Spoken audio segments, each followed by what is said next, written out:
Yo mga boss, check natin tong ating bagong laruan. So, Glock Electric High Speed Shooting. Nabili ko. Bali di battery siya. Tapos yan. Automatic. Maganda to. Balik bata. Buksan natin.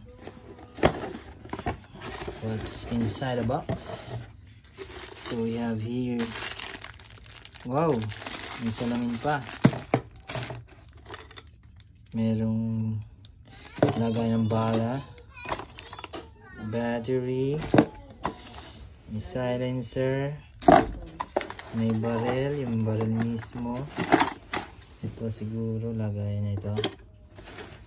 At merong charger.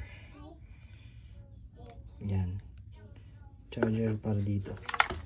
So ngayon, i-charge muna natin. Ito pala yung bala. Bababad sa tubig. So,